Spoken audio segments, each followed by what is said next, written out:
why do some bug-type Pokemon have no bug-type moves? Look, Yanma is seriously one of the weakest bugs I've found so far.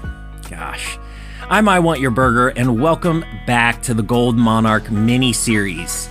Each gym leader in Johto will have to be dealt the final blow by one Monarch on my team. Only a badge win under that condition allows one line of my bugs to evolve. Only 2 healing items and held berries are allowed in battles, which means my colony of bug Pokemon might be a bit on the squishy side. Last time, we managed to narrowly defeat Faulkner and challenge Bugsy in Azalea. This journey through Johto is fraught with disaster for my bug-type Pokemon, and I'm headed towards Ilex Forest to hunt for the next bug-type in Pokemon Gold.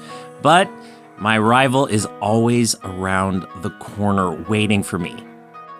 Luckily, after earning the Hive badge with the Monarch Squish in its Metapod form, we were finally able to evolve the Caterpie line by one more stage. Since we could only catch Spinnerax and Caterpies up until now, it was our best option at level 18. We've already missed out on good moves like Sleep Powder and Confusion. But if I can manage to take out Whitney's Miltank with the next designated Monarch, we can finally evolve another species of bug Pokemon in our colony. One badge, one line, one stage. But who will be the next Monarch to face Whitney's Miltank? First, let's get through Ilex Forest. There's a very key item I need for this run.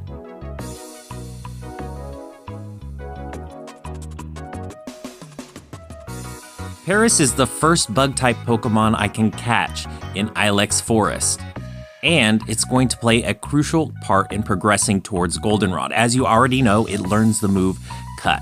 This is going to help us gain access to the back end of Ilex Forest and grab TM Tomb from this fella here. And I'm going to need that to catch the Monarch for the next gym battle with Whitney. Unfortunately, no one in the colony can learn the move Headbutt, so let's head towards National Park and find a Scyther. Yes, that's right. Scyther is going to allow me to knock a few bug-type Pokemon out of trees. Luckily for me, I find a Scyther the very first encounter here. So I'm gonna do my best to stun it and increase its catchability and whittle away its health using Scrib's Cut. I get very fortunate here and catch this Scyther on the first attempt. I can't believe it. I've never been so lucky, and that also means that I win first place in the bug catching contest today. Sad part is, I have no use for the Sunstone. Quite honestly, I would rather get the Gold Berry, since I can only use held items in the berry department. Yeah, that's right. Bugs can only eat berries. All right, so it's time to start headbutting trees. Now, depending on your trainer number, specific trees throughout Johto have the chance of housing the rare Heracross and Pineco. I'm gonna go ahead and find both of these. Pineco is gonna be found for me here in Ilex Forest, and this is a necessary step before facing off with Whitney. Now, I've got some qualms about facing this normal type trainer because her Miltank is notoriously hard, and it is a little bit difficult already for my team of bug type Pokemon to level up as is. Experience from trainer battles is getting scarce. Also, I'm going to find the Pokemon Yanma. Yes, this thing is a bug, so I've got to catch it and add to the bug dex. But unfortunately, as I stated before, it does not learn any bug-type moves, except by being hatched from an egg. But I don't know if I'm going to do any bug breeding just yet. All right, so let's get ready to enter Goldenrod City Gym. Now, most of the normal type trainers in here are very easy on the eyes, and their teams are not so difficult. Now, I did gain access to some status-inducing moves as I leveled up Squish. Keeping my foes confused here turns out to be quite a benefit, and this might be beneficial as I face Miltank. As you know, Rollout has cumulative damage, and the only way to stop it is really to stop Miltank in its tracks. I'm also having a little bit of issue with the move Sing. It's putting my Pokemon to sleep here and creating a little bit of difficulty in taking them down. Now, I'm pretty worried about this going forward, okay? She does have a Clefairy to start here, and that means I've got to do my best to keep my Monarch TNT. That's right, Pineco named TNT. Can you guess what's gonna happen? All right, so Clefairy knows Sing as well, and this is gonna be a little bit problematic here. I'm gonna try and get this thing down as soon as possible and preserve as much HP as I can before she throws Miltank out. Rollout could be devastating in this situation. As a side note, I definitely forgot to equip any berries before this battle, so going forward, I'll need to be a little bit more diligent there. But let's face it, the real challenge here is Whitney's Miltank at level 20. Now, TNT is the Monarch for this gym battle, and that means it's going to have to strike the final blow in order for me to earn the plain badge. And there is only one good way to do that, right? It's gonna be the move Explosion, of course. But unfortunately, I forget that Miltank has access to the move Milk Drink, and that's gonna put a little bit of a damper on my day, because if this thing gains any momentum with rollout, she could squash my entire colony. In order to do so, let's get a little bit of coverage here. We're going to add some diversity to this battle and stun Miltank. The only real way to stop the power of rollout is to stop Miltank itself. Scrib is going to do the job in the nick of time before scuttling away to safety, and Scoop is going to come in and hit with Horn Attack. It's definitely not enough to knock this thing out and should bring me within range to set off that final self-destruct move here with TNT.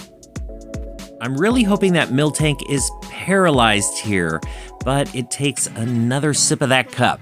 If the Monarch goes down, I have to rematch, but I won't retain any experience gained from said lost battle, and I cannot change my lineup. That being said, the colony must work together to weaken this Miltank.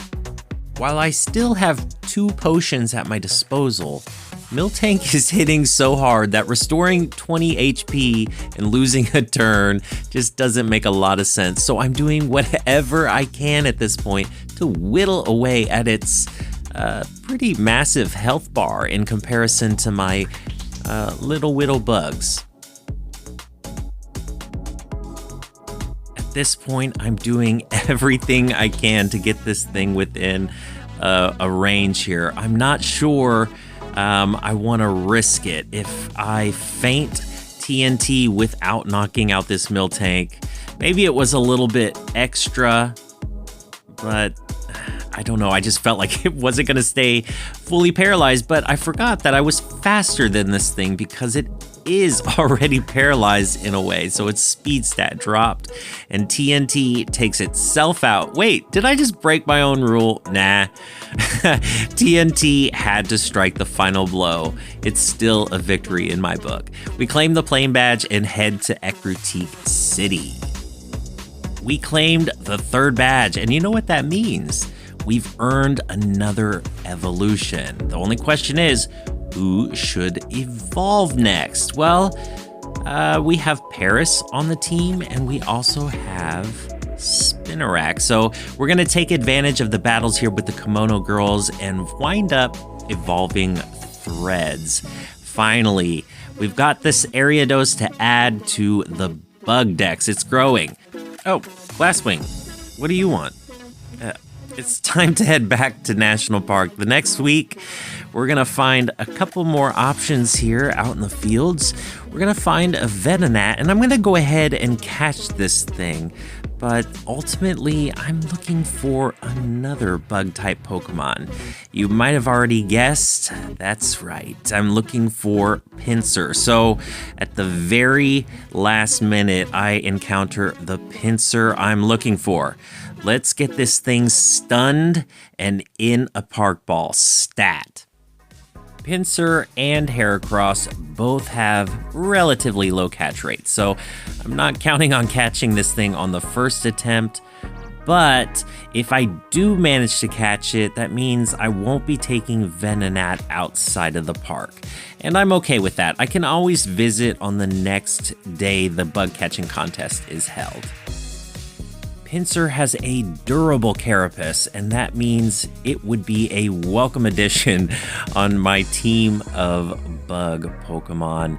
They don't have a lot of HP and have defense on the lower end, so this thing just needs a little bit of training. But why catch this Pinsir now? Well, I'll tell you.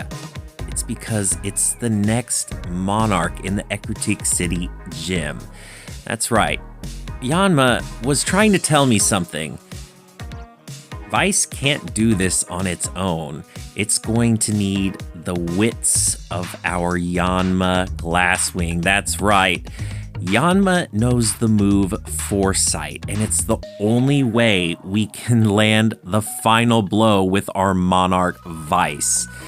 Pinsir is another bug-type Pokemon that does not know a lot of bug-type moves naturally, so we're going to have to be crafty in more ways than one.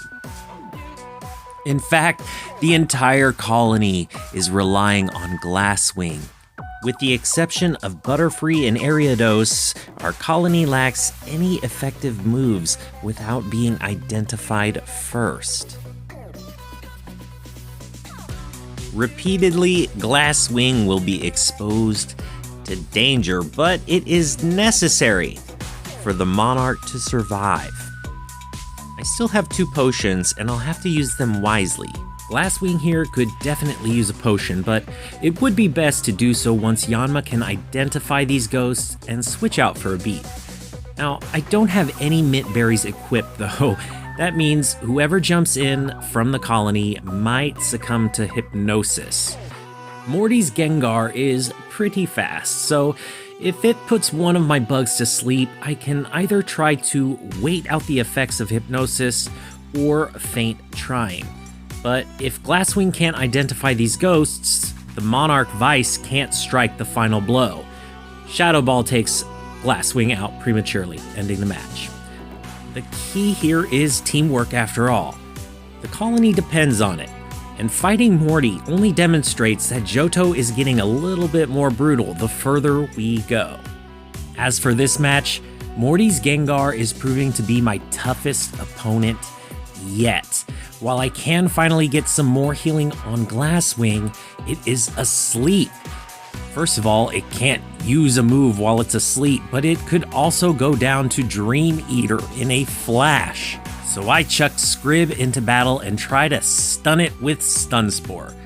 Now, I'm successful here, but I'm still asleep, so who goes in? Luckily, some of Morty's choices only help me out. And we do have Nightshade on Ariados. So long as Yanma can set up Pinsir for success, the rest of the colony can feint valiantly. Gengar could put any number of my bugs to sleep. He's already got Glasswing and Threads down, which means I can't use Nightshade to take this thing out very easily. There's no way of hitting it other than with Leech Life, and it does nothing. Which is much to be expected from this poison hybrid of a ghost. Maybe we can get someone to wake up in time, but it's gonna be a gamble. Gengar is paralyzed, but this is not guaranteed here. Can we do it? Oh no! 1 HP Glasswing is truly fragile. Even though it's wake, it cannot seem to hit this thing with Foresight. And with another Shadow Ball, goes down. Time for a rematch. This time, we're not playing. Glasswing is going to lay down Foresight immediately in battle. Here's one example of Morty choosing to use the move Curse and me flipping it to my advantage. We can swap out and avoid the damage from Curse. Bug-type moves won't do anything, So I'm going to take this opportunity to heal up Glasswing. We've got 1 potion remaining. Scrib would be especially useful in this battle if it knew the move Spore, but it hasn't learned that yet. Fortunately, it's able to take Ghastly down with its move Cut, thanks to being identified by our Yanma. But Morty's switching it up, and that means Glasswing is back out, immediately targeting Haunter and allowing it to be hit by physical moves. It curses itself, and we use the same tactic to avoid that damage. Vice goes in. How's this bug gonna stand up to Morty's ghosts? Vice Grip connects, but that means Gengar is next. And of course, Glasswing is going back in. There is a humongous difference in HP though. We have a better shot of identifying this thing and switching out immediately if necessary. We could also try to put a little bit of damage on this thing, but I'm not gonna risk it this time around. We're gonna utilize Squish. Its move Gust is not considered a normal type move in Generation 2, meaning with or without the Foresight, Gengar would eventually go down to this move. Had our Metapod not been restricted to evolution until level 18, Squish might know the moves Confusion and Sleep Powder, both of which would have been very handy in this match. But those weren't the circumstances. Evolution is earned. Glasswing is back in, and the tactic remains the same. The colony is looking in much better shape than on the previous attempts. And while Haunter will flail around, it's time to go out with a little bit of style. Glasswing is risking itself in order to open up the road for our Monarch, Vice. Fully identified, this Haunter stands no chance. With a fighting type move, Haunter goes down and we claim the Fog Badge. But who is going to evolve next? And who will be the next Monarch to face the next gym leader? Time will only tell. Hey, I thought bugs couldn't swim. Thanks for watching and creating a little buzz on the Hive Run series. I've been I Want Your Burger. Until next time.